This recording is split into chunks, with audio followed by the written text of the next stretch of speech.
Welcome back to your own YouTube channel H for Hindi 1 to 1। ये रहा channel का नाम। If you are new to this channel, please don't forget to hit that subscribe button. ये आपके लिए free है, लेकिन हमें करता है काफ़ी इनकरेज। स्ट्रक्चर क्या है? वह बात बात पर टोकता है, इसलिए घमंडी लगता है। वह छोटा ईमेल भेजने से, बहुत छोटा ईमेल भेजने से वह रूखा लगता है। देखिए, जब भी आपके पास इस तरह के स्टेटमेंट्स आए जहाँ पर आप पहले रीज़न बताएँ कि क्या करता है, क्या करने की वजह से उसका व्यवहार या फिर वो इंसान कैसा लगता है। तो ऐसे में इसको ट्रांसलेट करते हुए या फिर इसको इंग्लिश में कहते हुए आप सबसे पहले वो लगता कैसा है, उसकी इंग्लिश करेंगे। तो यहाँ पर हम इसको ब्रेक डाउन ना करके एक-एक पार्ट को पहले कवर करते हैं। पहले बोला जा रहा है सब्जेक्ट को प्लेस करिए। वो लगता है तो यहाँ पर तो कोई कन्फ्यूजन है ही नहीं, आप सबसे पहले ही का इस्तेमाल करेंगे। अब कम्स अक्रॉस एज़ इस ये तो फिक्स्ड ही है, इसमें तो कहीं कोई गुंजाइश ही नहीं है कि वो यहाँ पर हम केम अक्रॉस कह दें या फिर डज़न्ट कम अक्रॉस कह दें। ऑब्वियसली नेगेटिव रहेगा, तो आप डज़न्ट कम अक्रॉस तो कह ही सकते हैं, लेकिन पास्ट का इस्तेमाल नहीं होगा ऐसे केसेस में। सो ही कम्स अक्रॉस एज़ जिसका बेसिकली मतलब होता है वो ऐसा लगता है, वो ऐसा प्रतीत होता है कि वो इस तरह का इंसान है। So he comes across as. अब पर्सनैलिटी वाला एडजेक्टिव घमंडी, घमंडी के लिए आप एरोगेंट का इस्तेमाल कर सकते हैं। So he comes across as arrogant. अब यहाँ पर क्या होगा, बहुत सारे लोग सोचेंगे ड्यू टू के बदले बिकॉज ऑफ का इस्तेमाल कर देंगे। देखिए, बिकॉज ऑफ का इस्तेमाल आप बिल्कुल कर सकते हैं, लेकिन उसमें स्ट्रक्चर थोड़ा सा गड़बड़ हो जाएगा, मतलब थोड़ा सा अलग हो जाएगा। मैं यहाँ पर ड्यू टू का इस्तेमाल कर रहा हूँ क्योंकि मैंने इसी को प्लान करा हुआ है, इसी को डिजाइन करा हुआ है। So he comes across as arrogant due to. अब देखिए, वह बात बात पर टोकता है, इसे हम अलग से ट्रांसलेट ना करके हमने क्योंकि यहाँ पर रीजन मेंशन कर दिया, तो आप यहाँ पर सीधा सीधा जो ये बार बार टोकना है इसको इंग्लिश में लिख दीजिए। तो यहाँ पर फ्रीक्वेंट interruptions.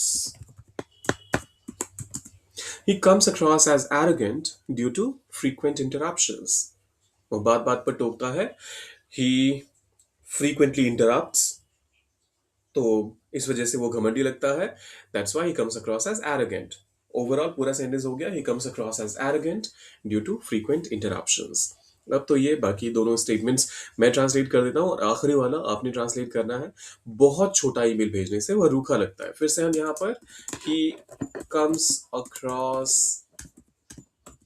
एज रूखा के लिए आप कोल्ड का इस्तेमाल कर लीजिए। कोल्ड जो मतलब जिसमें वार्मथ ना हो, जिसमें वो एक एक गर्मजोशी ना हो, एक गर्माहट ना हो, जिसके साथ कोई इंसान आपको ग्रीट करता है, जिसके साथ आपसे कोई बातचीत करता है। So he comes across as cold.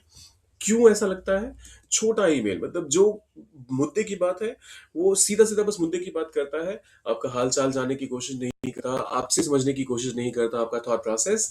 So due to बहुत छोटा ईमेल कहा जा रहा है, छोटा ईमेल भी नहीं, बहुत छोटा। So due to sending overly brief emails, he comes across as cold due to sending overly brief emails.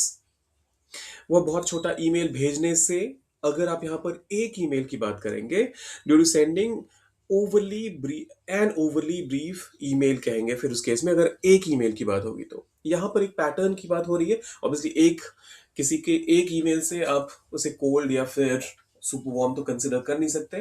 तो डिपेंड करेगा कि मतलब उसने कितने सारे ऐसे ईमेल्स भेजे होंगे जिसमें कि आपने फाइनली उसके बारे में एक परसेप्शन बना लिया, किसी इंसान के बारे में एक आइडिया वो बना लिया कि वो ऐसा इंसान ही है। तो इस केस में मैंने यहाँ पर इसको जनरलाइज कर दिया और इसी वजह से यहाँ पर प्लूरल का इस्तेमाल किया। एक बार फिर से, he comes across as cold due to sending overly brief emails. अब ये तीसरा स्टेटमेंट मैं ट्रांसलेट कर देता हूँ और फिर फाइनल वाला आप कर दीजिएगा। सवालों से बचने के कारण वह असुरक्षित लगता है। असुरक्षित यहाँ पर सुरक्षा की भावना मतलब सिक्योरिटी वाली सुरक्षा नहीं है, यहाँ इनसिक्योरिटी की बात की जा रही है। और सुरक्षित मतलब ऐसा लगता है ना कि यार कोई मेरी नौकरी ना ले ले, कोई मेरी गद्दी ना ले ले, कोई मुझसे ये काम ना छीन ले। तो इस तरीके से जब किसी भी चीज को लेकर या फिर जब अपने आप को लेकर के कि कोई इंसान बहुत ज्यादा कॉन्शियस होता है कि यार मैं सही दिख तो रहा हूं ना, मैं सही बोल तो रहा हूं ना, तो उसे आप इनसिक्योर कहते हैं। So he comes across as insecure, सवालों से बचने के कारण, ड्यू टू अवॉइडिंग अवॉइड करना मतलब किसी भी चीज से बचना. सो avoiding questions. He comes across as insecure due to avoiding questions. He comes across as insecure due to avoiding questions. अब ये आखिरी वाला आप ट्रांसलेट कर दीजिए.